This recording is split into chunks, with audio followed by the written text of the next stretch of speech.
ഹരേ കൃഷ്ണ. സർവം രാധാകൃഷ്ണാർപ്പണമസ്തു. ജയ് ജയ് ശ്രീ രാധേ രാധേ. ഭഗവത്ഗീത അധ്യായം 3 ശ്ലോകം 13. യജ്ഞത്തിൽ നിവേദിക്കപ്പെടുന്ന അന്നം ഭക്ഷിക്കുന്നതുകൊണ്ട് ഭഗവത് ഭക്തന്മാർ സർവപാപങ്ങളിൽ നിന്നും മുക്തരാകുന്നു. സ്വയം ആസ്വദിക്കാൻ വേണ്ടി മാത്രം ഭക്ഷണമുണ്ടാക്കുന്നവർ പാപത്തെയാണ് ഭുജിക്കുന്നത്. ഭാവാർത്ഥം: ഭഗവത് ഭക്തന്മാരെ അഥവാ കൃഷ്ണാവബോധമുണർത്തുന്നവരെ സന്ത എന്ന് വിളിക്കുന്നു. ബ്രഹ്മസംഹിതയിൽ പറയുന്നത് പോലെ അവരെപ്പോഴും ഭഗവാനെ പ്രേമിച്ചു കൊണ്ടിരിക്കും. സത്തുക്കൾ എപ്പോഴും ഗോവിന്ദനും ആനന്ദദായകനും മുകുന്ദനും മുക്തിദാതാവും ആയ ആ കൃഷ്ണനിൽ, സർവാകർഷണ കൃഷ്ണനിൽ പ്രേമബന്ധരാകയാൽ ആദ്യം തന്നെ അവിടുത്തേക്ക് നിവേദിക്കാതെ യാതൊന്നും സ്വീകരിക്കുകയില്ല.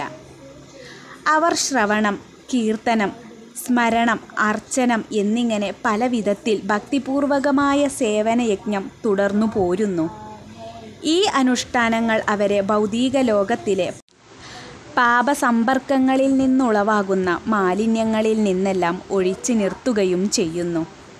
തനിക്ക് മാത്രമായോ ഇന്ദ്രിയ സന്ദർപ്പണത്തിനോ ആഹാരമൊരുക്കുന്നവരാകട്ടെ ചോരന്മാരാണെന്നാണ് പറയുന്നത്. മാത്രമല്ല, പല വിധത്തിലുള്ള പാപഭോക്താക്കളും കൂടി ആണ് അവരെ.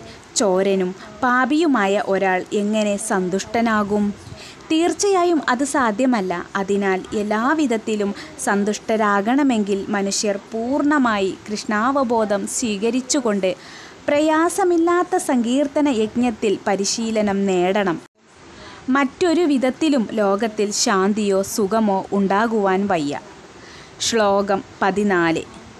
എല്ലാ ജീവജാലങ്ങളും ധാന്യങ്ങൾ കൊണ്ട് ജീവിക്കുന്നു. അതാകട്ടെ മഴ മൂലമുണ്ടാകുന്നു. മഴ യജ്ഞത്തിൽ നിന്ന് ഉണ്ടാകുന്നു. യജ്ഞങ്ങൾ വിവിധ പ്രകാരമുള്ള കർമ്മങ്ങളിൽ നിന്നും ഉണ്ടാകുന്നു.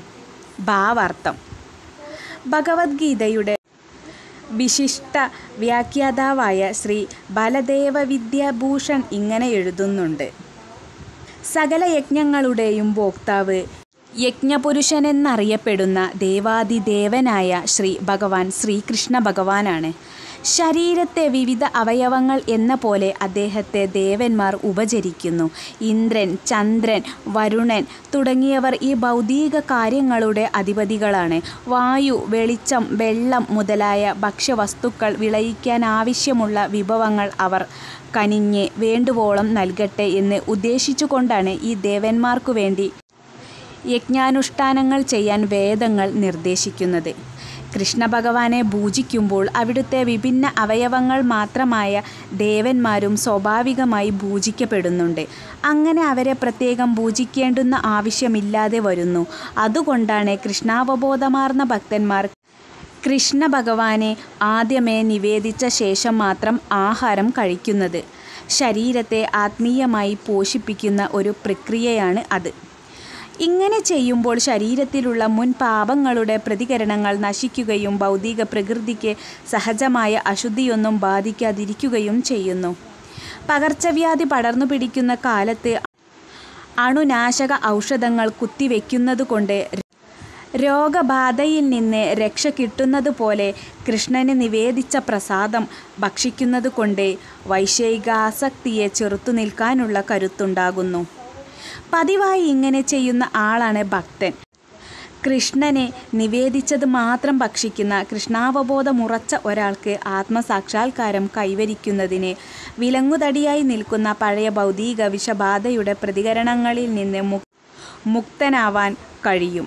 മറിച്ച് അങ്ങനെ ഭക്ഷണം നിവേദിക്കുന്നതിന് മുമ്പ് കഴിക്കുന്ന ഒരാളുടെ പാപകർമ്മങ്ങൾ വർദ്ധിച്ചു വരികയാൽ അവയുടെ പ്രത്യാഘാതങ്ങളെ അനുഭവിക്കാൻ വേണ്ടി അടുത്ത ജന്മത്തിൽ പന്നിയുടെയും നായയുടെയും ശരീരമെടുക്കേണ്ടി വരുന്നു. മാലിന്യം നിറഞ്ഞതാണ് ഈ ഭൗതിക ലോകം. പവിത്രമായ കൃഷ്ണപ്രസാദം ഭുജിക്കുന്നവർക്ക് ആ മാലിന്യത്തിൽ നിന്ന് രക്ഷപ്പെടാനാവും. അങ്ങനെ ചെയ്യാത്തവർ മാലിന്യത്തിന് വിധേയരാകും. മനുഷ്യന് ഭക്ഷ്യയോഗങ്ങളായത് ധാന്യങ്ങളും പച്ചക്കറികളുമാണ്. മനുഷ്യർ പലവിധം ധാന്യങ്ങളും പഴങ്ങളും പച്ചക്കറികളും ഭക്ഷിക്കുന്നു. മൃഗങ്ങൾ അവയുടെ ശേഷിച്ച ഭാഗവും. പുല്ല്, ചെടികൾ എന്നിവയും ആഹാരമാക്കുന്നു. മൃഗങ്ങളെ തിന്നുന്നവർക്കും മാംസം ഭക്ഷിക്കണമെങ്കിൽ സസ്യങ്ങളെ ആശ്രയിച്ചേ പറ്റൂ. അതുകൊണ്ട് കൃഷിഭൂമിയിലെ ഉൽപ്പന്നങ്ങളെയാണ്, ഫാക്ടറിയിലെ ഉൽപ്പന്നങ്ങളെയല്ല നിലനിൽപ്പിനായി നമുക്ക് ആശ്രയിക്കേണ്ടി വരുന്നത്. കൃഷിഭൂമിയിലെ ഉൽപ്പാദനം വേണ്ടുവണ്ണമുള്ള മഴയെ ആശ്രയിച്ചിരിക്കും. മഴയാകട്ടെ ഇന്ദ്രൻ, സൂര്യൻ, ചന്ദ്രൻ, വരുണൻ മുതലായ ഭഗവത് കിങ്കരന്മാരെയും ആശ്രയിച്ചിരിക്കുന്നതാണ്. യജ്ഞങ്ങൾ ചെയ്യുന്നത് കൊണ്ട് ഭഗവാനെ പ്രസാദിപ്പിക്കാം. തന്മൂലം യജ്ഞാനുഷ്ഠാനങ്ങൾ ചെയ്യാതിരുന്നാൽ ദുർഭിക്ഷം അനുഭവപ്പെട്ടേക്കാം. പ്രകൃതി നിയമമാണ് ഇത്. ഭക്ഷണ ദൗർബല്യമുണ്ടാകാതിരിക്കാൻ വേണ്ടിയെങ്കിലും യജ്ഞം, വിശേഷിച്ച് കലിയുഗത്തിലേക്ക് വിധിക്കപ്പെട്ട സങ്കീർത്തന യജ്ഞം അനുഷ്ഠിക്കപ്പെടേണ്ടതാണ്. ഹരേ കൃഷ്ണ. സർവം രാധാകൃഷ്ണാർപ്പണമസ്തു. ജയ് ജയ് ശ്രീ രാധേ രാധേ.